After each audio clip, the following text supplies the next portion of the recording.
Welcome to Street Knowledge with Chris Graham. Is Tony Elliott on the hot seat? Hey, Chris Graham here from Augusta Free Press.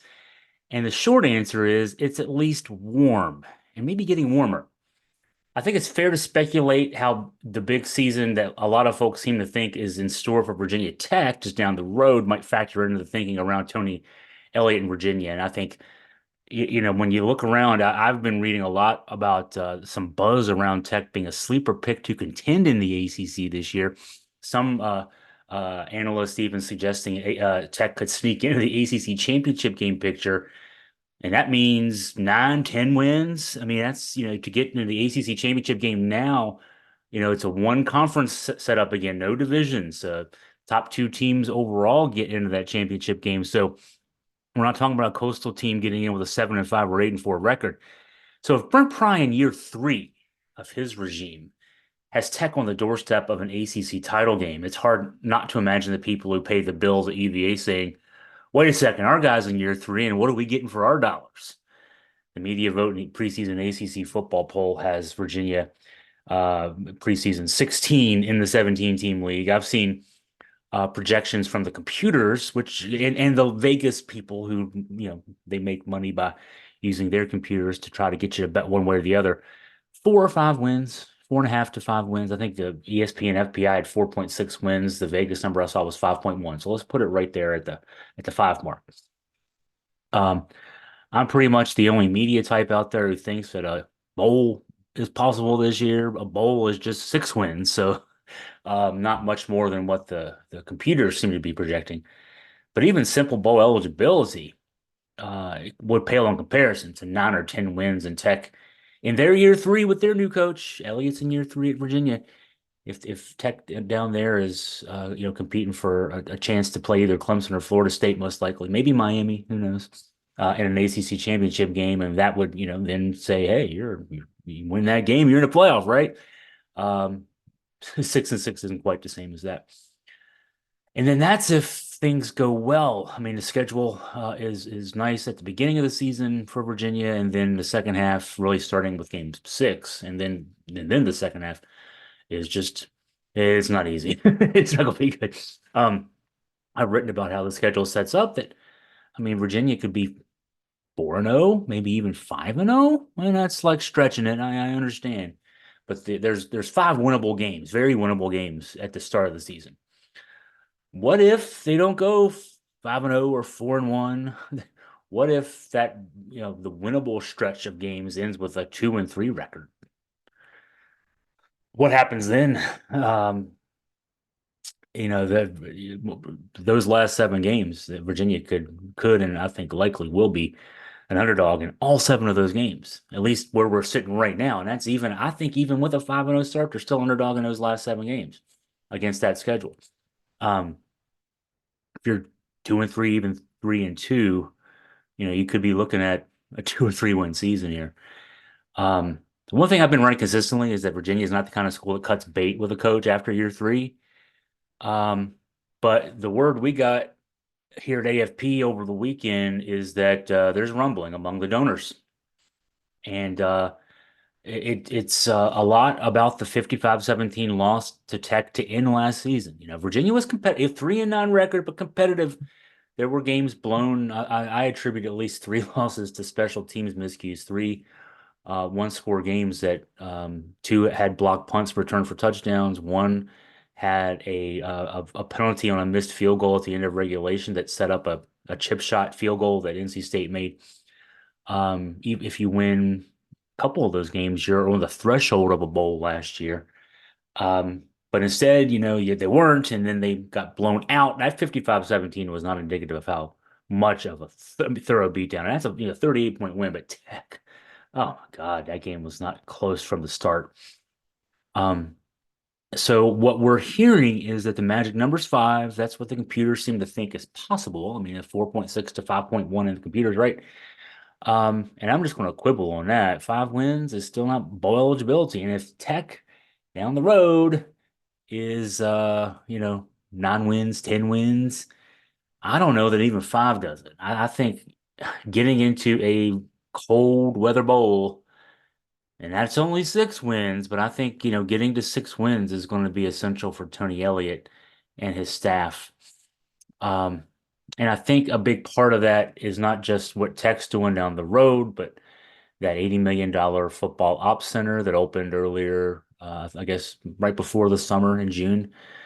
The money that is being put into this program is demanding wins.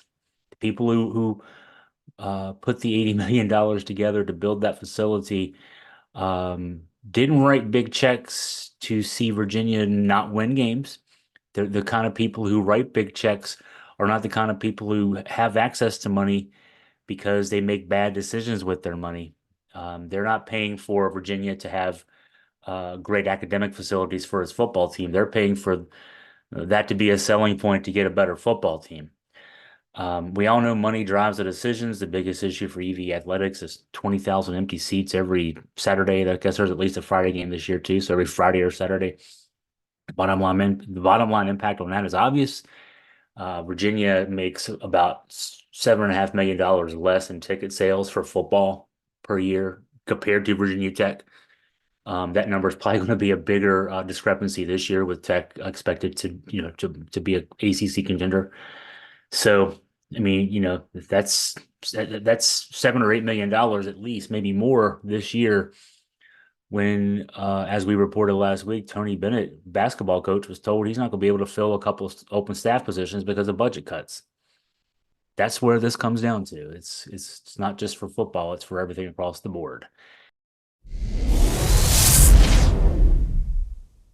Tony Elliott is still undecided at quarterback, and no, this is not good news. Chris Graham here talking UVA football. Going into training camp, the word around the UVA football program was that Tony Muskett was the clear number one at quarterback, the fifth-year senior. But now the word, and this is coming straight from Tony Elliott himself, is that he still has not decided on who his quarterback's going to be between Tony Muskett and Anthony Calandria. And this is not good.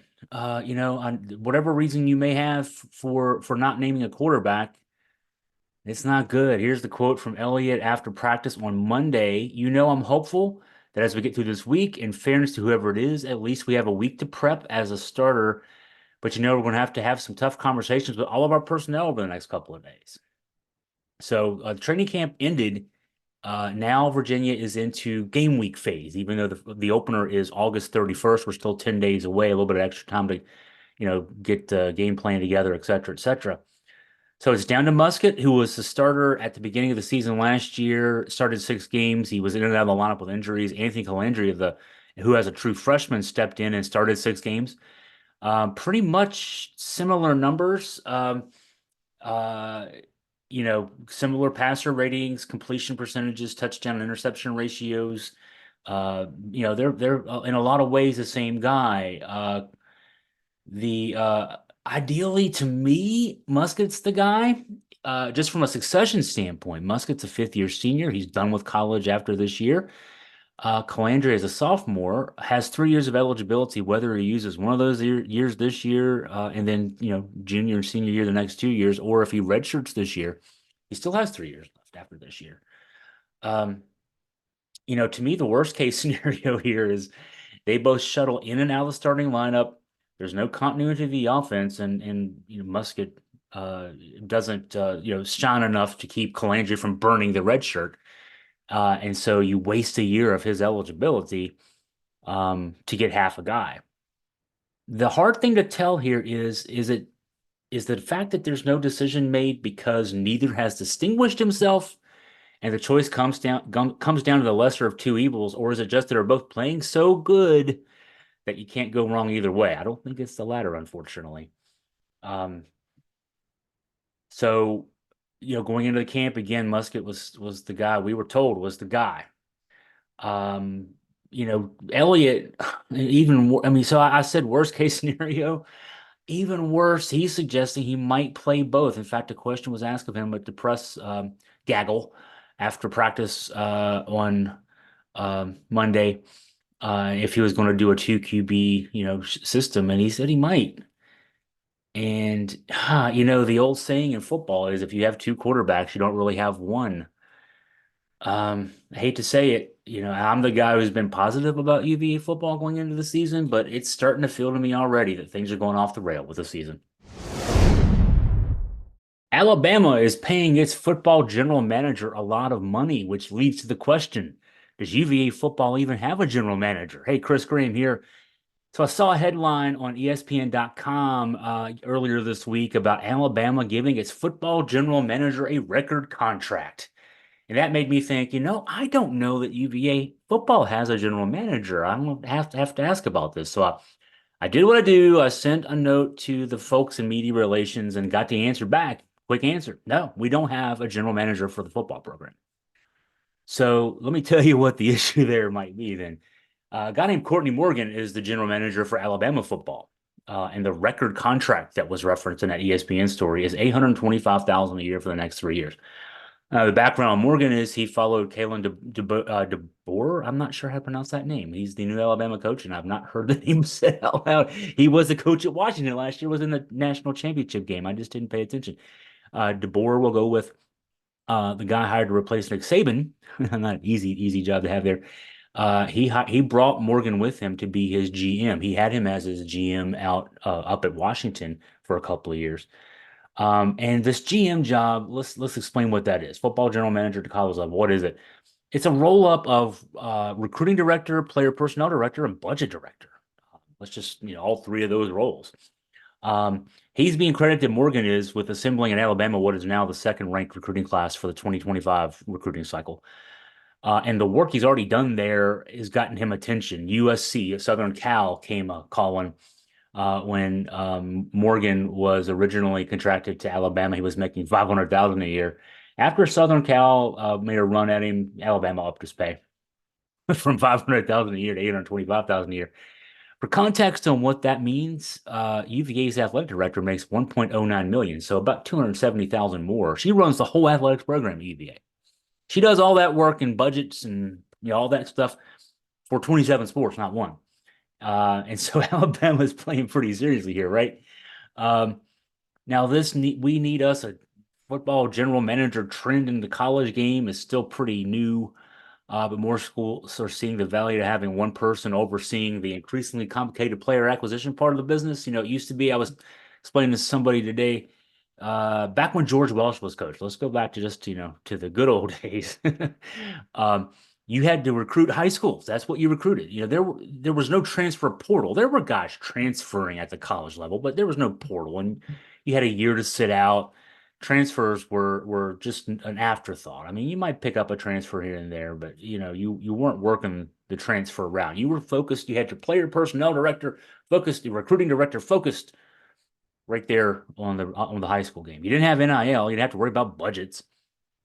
And so you had a recruiting coordinator. He's probably also one of your assistant coaches, and all he did was he oversaw what the other assistant coaches did. Each assistant coach on the staff is assigned a region to be responsible for in recruiting, and the coordinator would just make sure everybody was doing their job, right? And he probably had his own area to cover as well.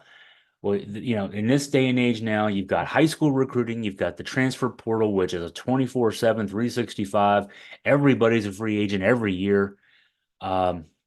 Until the powers that be in the NCAA figure out a way to change that situation. It's pretty easy to do. Just require schools to, or allow schools to sign guys to contracts, whether they be 1, 2, 3, or 4 years. But all those pieces being disparate as they are, it's just wise to have someone in charge of making sure that there's cohesion to everything that you do there, right? And it's the model is the NFL general manager. In the NFL, the head coach isn't responsible for recruiting the players, signing the players, drafting the players. He's part of that process, but it's just a part. You've got other people doing, other parts of that job. College game is now evolving to that stage. More schools like Alabama are doing this. Texas Tech has a guy making $800,000 a year doing this job, and they're not the only other school doing it. So. People who read our coverage of UVA athletics often ask me to, identify areas where UVA athletics is coming up short. This is one of them. It's another area where UVA athletics is behind its peers.